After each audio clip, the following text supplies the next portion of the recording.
Hello, everybody. We are live. It's Monday, 9:30 p.m. Eastern Standard Time, 6:30 p.m. Pacific Standard Time, and this is the weekly Calamity Jane Adventure Hour live stream. How's it going, James?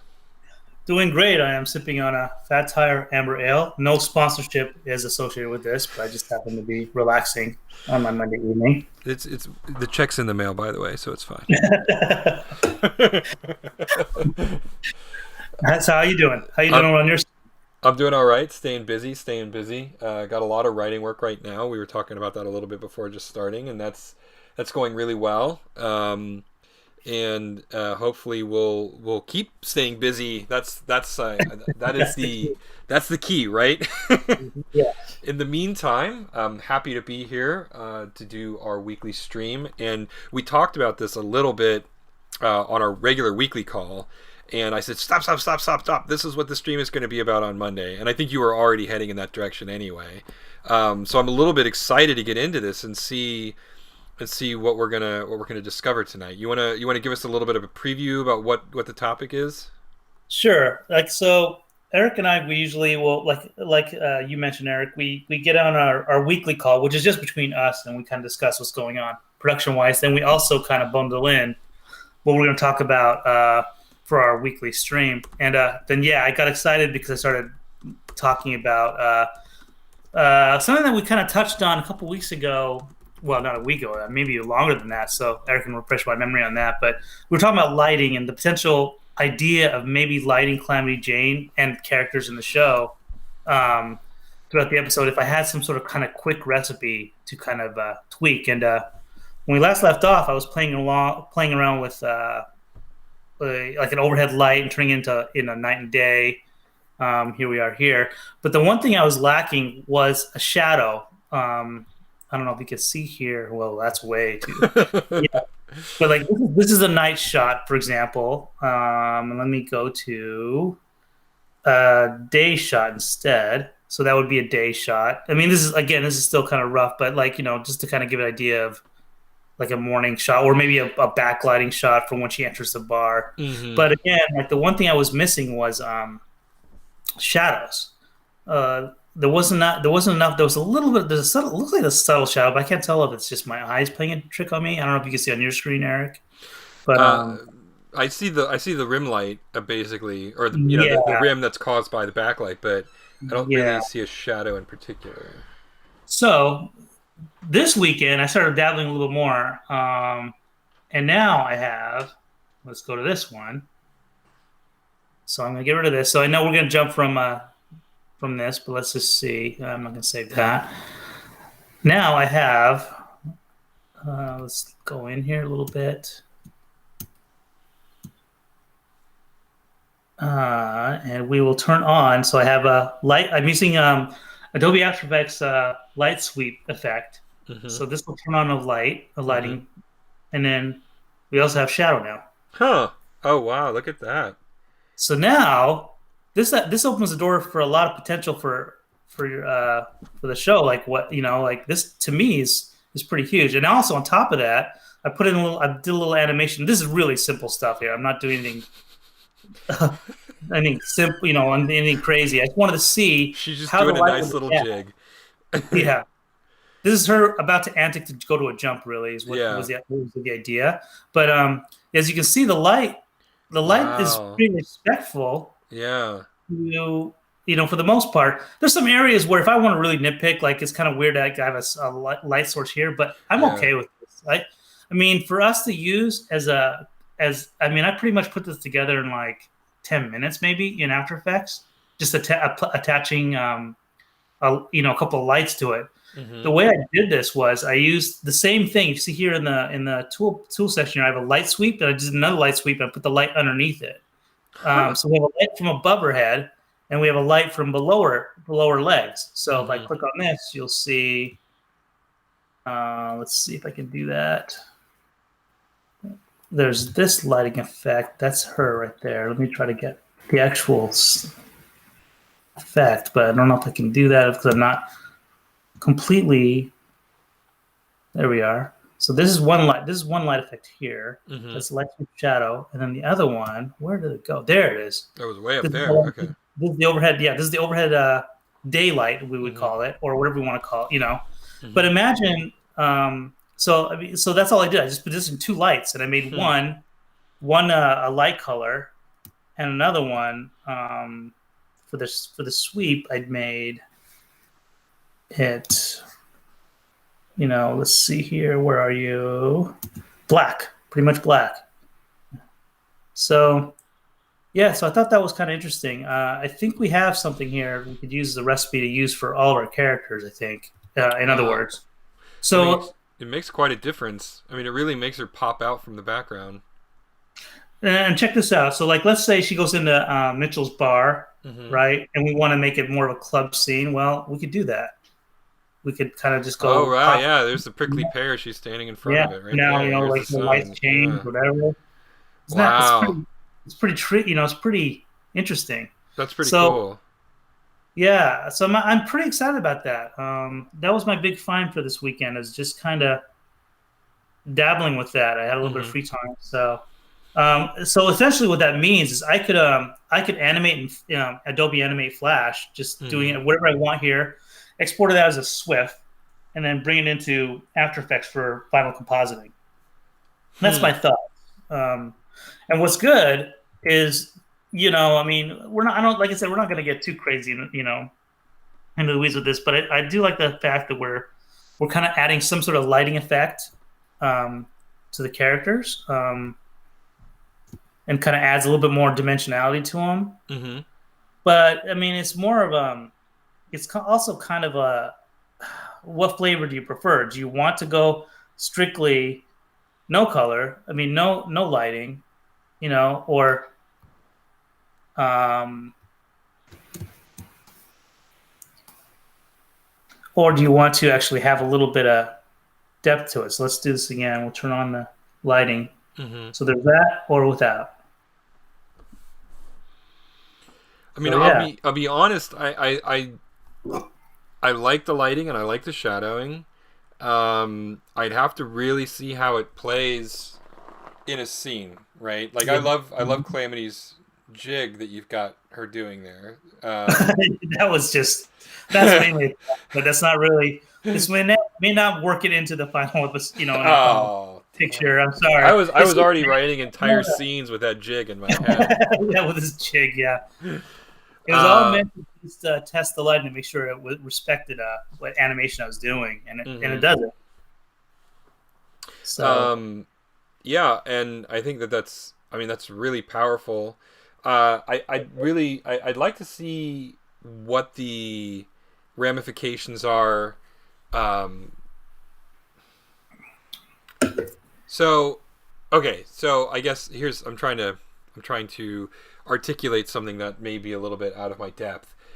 So let's say you've applied these lights and shadows to Calamity, the individual hmm character. hmm How do you feel that will that impact how she fits in with the world?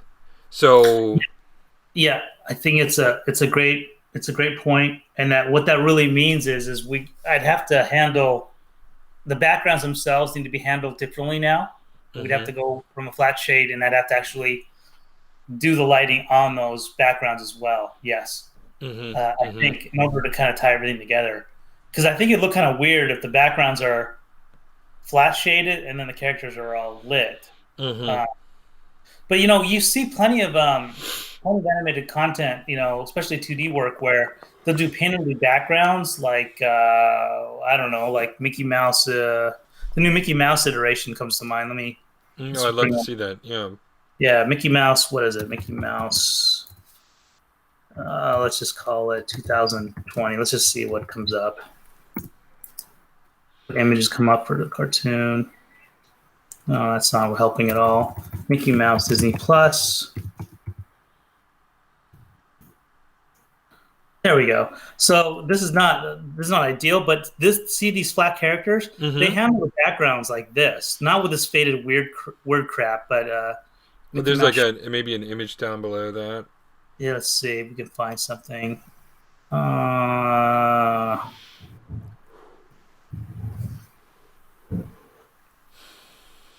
Oh, where are you? I've never seen it, but I really dig the art style. It's got a It's real awesome. This fun show, this throwback show, vibe to it. this show is terrific. Oh, here's Yeah, one. Here's a good example. So you see how flat these guys look? There's a yeah, little bit of shading on them, but look at the background. See how much different they are? The yeah. background itself is it's all flat colors and there's painterly brush strokes in there. Mm-hmm. It's Mm-hmm. more. Look at this. I wish I could show you. Let me see here. There we go. Oh.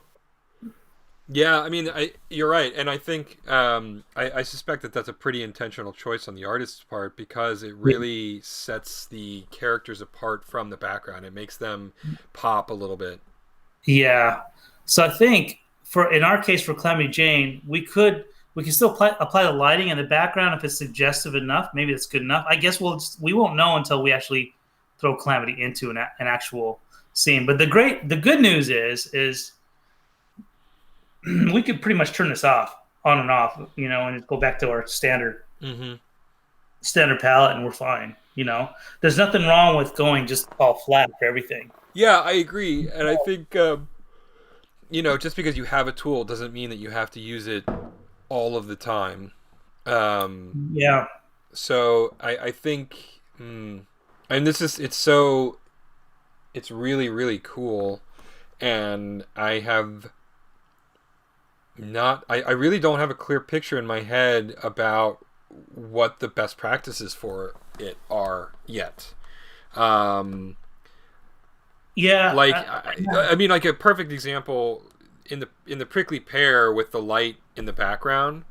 Mhm. Great, like that's what a great way to help emphasize the character, to really kind of imply how much that light is affecting the world around it, how big it is. But then, like with her just walking down the center of Main Street, because it's an establishing shot, or just it's an interstitial shot or something like that. Is there value in it? And I don't know. I actually honestly don't know. It's a really powerful tool. I think it's a really great find. I am certain that it'll get used. I'm just curious. You're the artist, right? So Yeah. I will absolutely rely on you in terms of what the proper use of it is. I think at this point it's more of a nice to have, and it's a luxury item we have in our back pocket if we want it, and it's such an easy removal Mm-hmm. setup for it that I don't mind experimentation with this at all. I mean, I didn't spend very long even doing this. I mean, and that's what I like. I guess so for me, it's for experimentation. Being in a lab, it didn't take all day. Mm-hmm. Mm-hmm. I kind of, I just lucked out, I guess. But now I can apply this to pretty much anything else. So I do have And a follow up question. If you threw in a secondary character or something, yeah, um, is that like global? Does that affect every character in the scene, or do you have to set that back up on a per character basis? I think it's going to be well. This is a great question because think if you look here on After Effects here, we have a comp.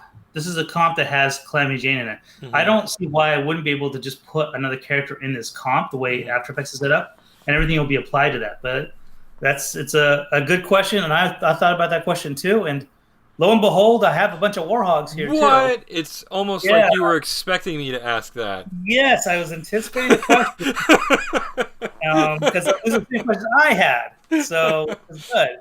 So here's what's funny. Like, so the other thing I was going to, Eric and I, we both talked about this yesterday. I was going to animate the Warhog today for our stream. But the thing is from our previous animated, or animatic and stuff like that, I actually animated the Warhog. I didn't even realize this, but I Oh, already running.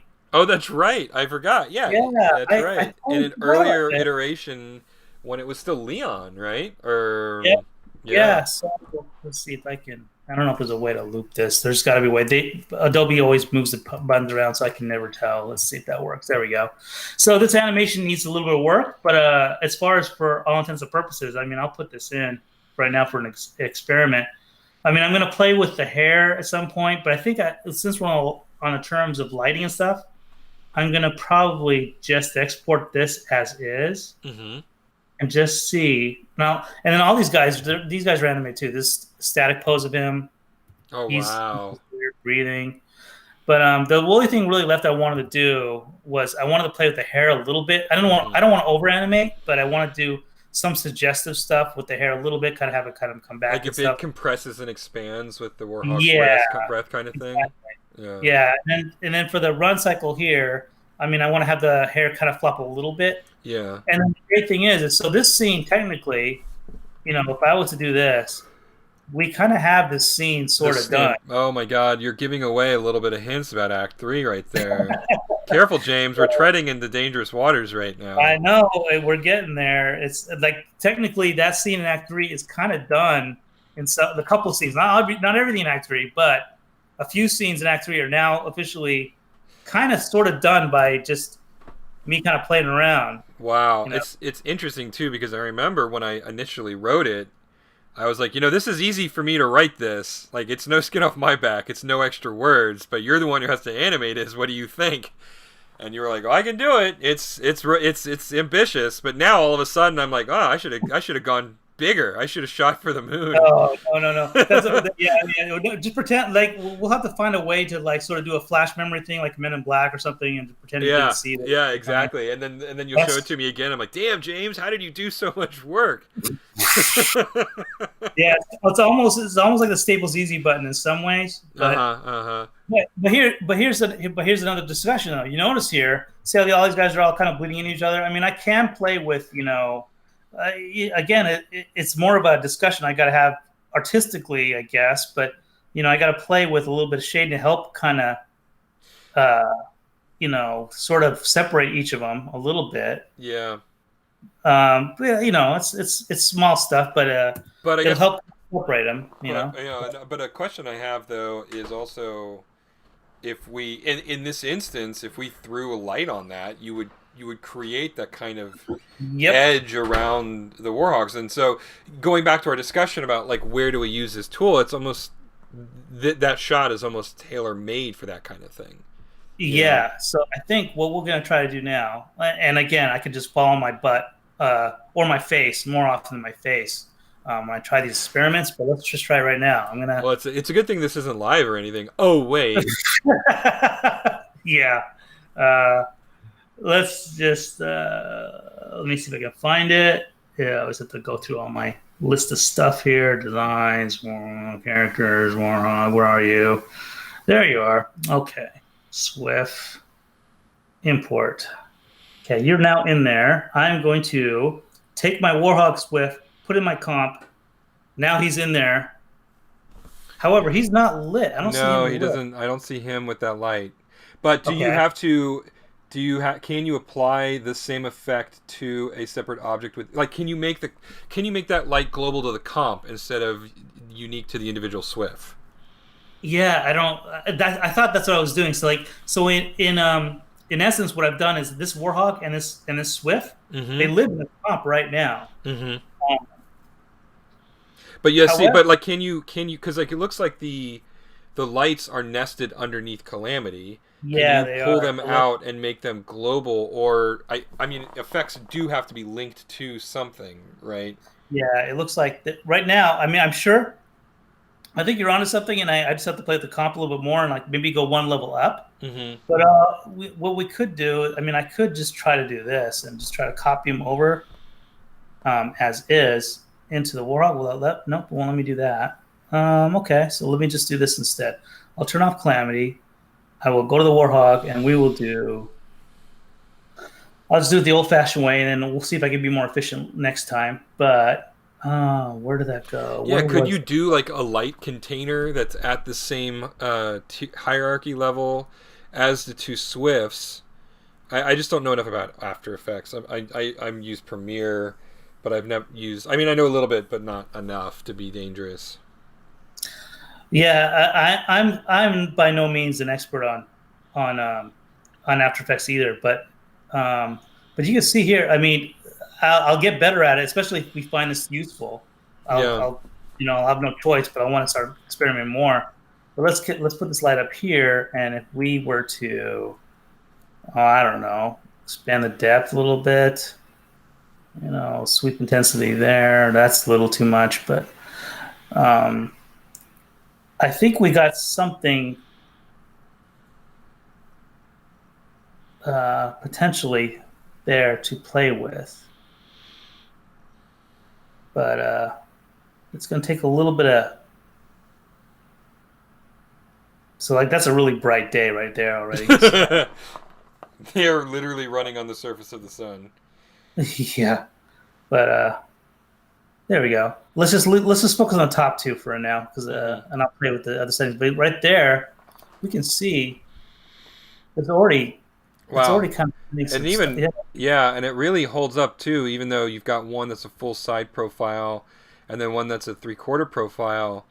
Um, the light still works really well in both of those poses. Yeah, interesting, huh?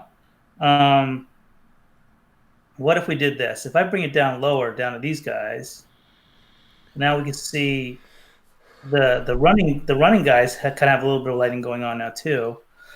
And again, I think I just have to play with it. Now, obviously, we're not going to have a shot like this anyway, but this is Right. mainly just for us to break and kind of look at stuff. But let's just say we have this shot here. Already, there's some separation on some of the lighting.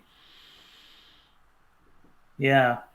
It does almost seem like the the light is in the background because it seems like the warhogs are occluding each other, like Hmm. as you animate.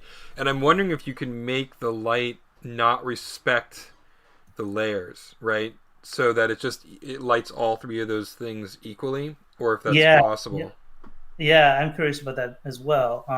Right now, if you look in Flash, oh, animate, I have to get used to saying that. Um, these guys are all on the same layer. If I was to, Oh, first of I all, bet if you move them off to a different layer, yeah, yeah, that I probably is what think the so trick too. is. So if we were to do this, and that guy there, now they're all on three different layers. Let's try another export. Was it movie? I think it's movie. Yep. Yes. Oh, is that going to All make right. After Effects That'll get complain? there. Oh, okay. So will you have to re-import the Swift, or does it dynamically reload it? It's dynamically reloaded. Okay. So now, if I play with light sweep here, No. Oh, wait. Is that yeah, it is. I think it is affecting them all, right? it? I mean, it's definitely affecting them all. Um, Now again, see this. I mean, like there's a lot of stuff I got to play with here. I mean, can there's yeah, the like jingle. See that? Oh, there we go. Look at oh that. wow, yeah, yeah. That's what I was going to ask. Can you change its Z direction, right? Because like if you can sort of bring it around so that it's more hitting them. Well, if you hit them on the front though, it'll change the rim No, on let's their just- edges, the edge light on them there.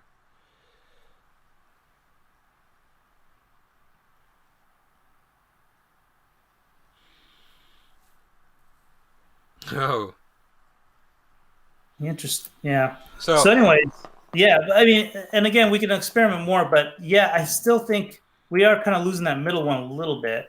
yeah. Uh, but we are getting. Yeah, it's. But in truth, like I'd love to get it figured out where we could get the light to not respect occluders, which is I still think what's happening there is that the it's almost as if the light source is behind all three of the warhogs, Yeah. Hmm. and if you could just get it to like not respect layers or something, so that it lights them all in the same way.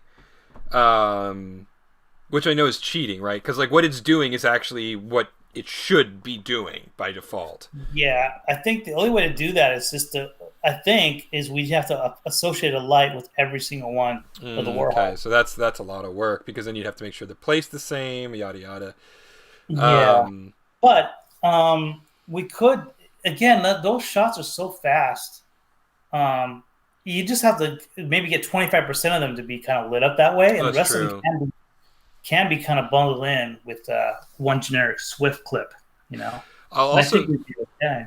I'll also say that you even just changing the color on the middle warhog, it actually has a really significant effect. Um, of making them feel a little bit less homogenous. Mm-hmm. So I think regardless of the lighting solution that we choose to go with, tweaking their colors a little bit. Yeah, and then like even just changing their scale slightly. Yep. Like I mean, like, we have a lot of ways to go. yeah, I mean it makes a huge difference just in those very minor changes. Mm-hmm. And I think that's really super useful. But yeah, I think the one of the things that I'd like you to experiment with a little bit as you continue play around with this is can you get a global light that affects every because that'll take us so much work off of your shoulders because I'm just thinking about crowd scenes. Yeah. If you can get a light that applies to all the characters in the space, um, Yeah. then that's a crazy powerful tool for you. Yeah. Yeah. I mean, yeah, I'm in agree. I'm total the same. I'm the same thoughts parallel. I can't even talk right now. But yes, I'm in the same parallel thinking as you are with that because I don't want to. I really don't want to put a bunch of lights on crowd scenes on each character. You know, once if you make the decision to go with lighting, we're kind of married to it through the rest of the episode. You know, Right, right. but I think for what it does, especially for individual shots and for like two shots, that's not a big deal at all. I don't think. Yeah. Oh, yeah. Yeah. Yeah. I agree. And particularly if we want it to be an impactful scene, like Mitchell and Calamity's first Mm-hmm. meeting in the Prickly Pear, Yeah. I think there's a lot of value of kind of playing around with the lights and seeing what sort of options we have to go with. Yeah. So, but it is kind of fun. I mean, the fact that we kind of have some like, extra stuff to kind of tweak and stuff.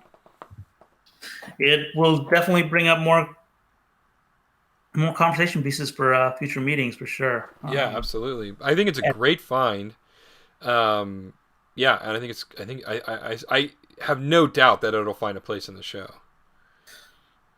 yeah, yeah, we'll definitely, you know, if anything, we'll find different spots. You know, like we'll pick our battles and we'll kind of use them here and there, especially for mood effect. I think for sure, I think it's going to be used in the scene with Mitchell and Calamity when the The pr- lights turn on and everything like that. I think we'll definitely use it there. oh yeah, I think that's a no-brainer for sure. Yeah. But yeah, for these crowd shots, yeah, we'll figure that out. I'll play with it, and we'll definitely update for a future episode. That's for Mm-hmm. sure. Mm-hmm. Yeah, that's my biggest thing I kind of had today. I wanted to kind of talk with you and whatever audience we have where we're discussing these days. But yeah, this shot essentially what we kind of did today.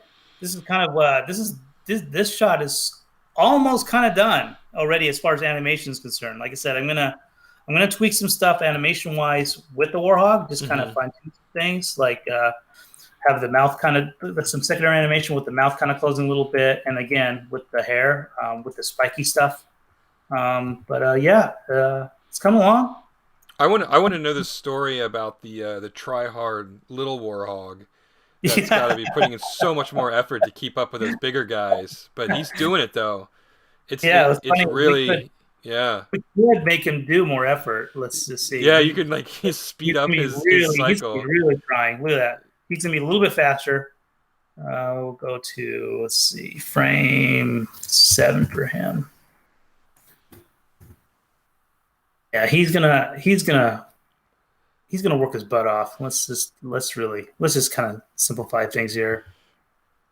He's a 4 frame cycle. Let's see now. Yeah, he's trying pretty hard. But what I did though, since it's cloned, just notice that now two of them are kind of strobing. Yeah, I noticed that. Yeah, so I kind of ruined that. That was great job, James. But it's okay. Yeah, it's fine. That's the It's magic of fine. undo. Yeah, it's undo is a powerful utility.